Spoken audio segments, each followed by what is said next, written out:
just recapping, I'm not going to go through all the horse with you, but off the back of what's been another brilliant weekend for the Dublin Racing Festival, 6 Grade 1 winners, 8 winners in total. All the horses come out of it well? Yeah, we've a few niggles here and there, but they're going well. I mean, Facile Vega was lame, he was quite sore, but he was fine this morning. Well, he's getting better, so I think he'll be all right. And nothing else really to report. Grange Clear West, another one that was a bit lame.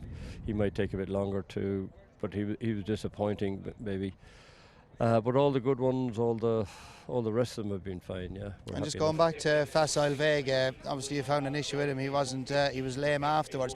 Is that one of the reasons? Like he did, I know they went a right good gallop the early part of the race, but he was beat turning out of the back, wasn't he? He was beat jumping a third, taking a third hurdle. I thought. I mean, when you know, I mean, when you're trying to stay into a horse like high definition, it was just the way the thing. Paul wanted to go on, and the other horse wanted to go on, and when you have a horse like Facile Vega and he's taking a pull, he'd be a bit like a freight train. You just can't stop them. So even if Paul wanted to go to plan B, a horse had plan A in his mind, and that's what happened. And it's just one of those things. And I think you know, Paul will probably take a different approach the next time he rides him. He doesn't have to he doesn't have to be up there, but he was a little afraid the other horse's reputation for jumping wasn't good enough, and he didn't want to be stuck in behind him. And you know, the other horse. So the two of them just were sort of not helping each other, and the rating was on the wall for me a long way out. You know, you couldn't keep that pace up. No, you couldn't. You couldn't. And one of your standout performances, I thought, was El Fabiolo. That was exceptional. That was the strongest renewal of a Goff Circle I've seen in many years, and he was awesome. Yeah, you must remember his run against John Bond last year was the second run of his life. That was a hell of a run, I thought, in entry. So he's just you know, he's just getting experience now, and when is he going to stop? You know, he's improving all the time. Are we expecting a performance, or are you hoping as a performance like that?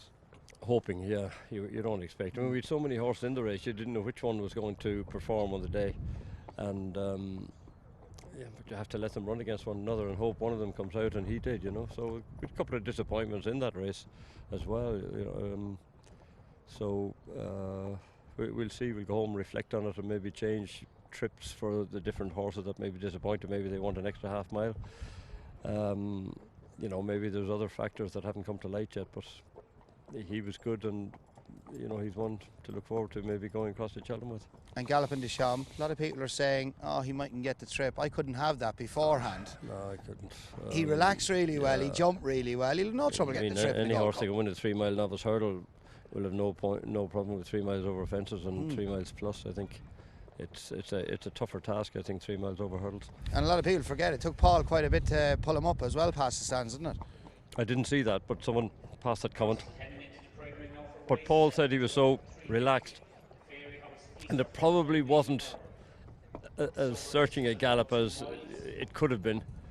And he said it just took him a while to get going, but when he got him going, you know, he just, as you say, took him a while to pull up. Paul thought the horse was only getting going. And that was a good sign as well, how well he relaxed and raced a little bit behind the bridle, wasn't it? Yeah, to me, that's what you want in a horse, a staying chaser. You want horses that relax and will switch on when you need it. And I think he's got more gears than most 3 mile chasers, mind you, back there. So he has. So you know, that's all to me. He has all that to play, and the extra 2 furlongs, I don't think will be any harm to him. However, we don't know till we try. Definitely not. Just while we got out of the way, neither the two of us are moving well today, are we? No. Willie, we're suffering a bit. Yeah, well done the weekend, and well done today. Best of luck in our Thanks very much. Cheers.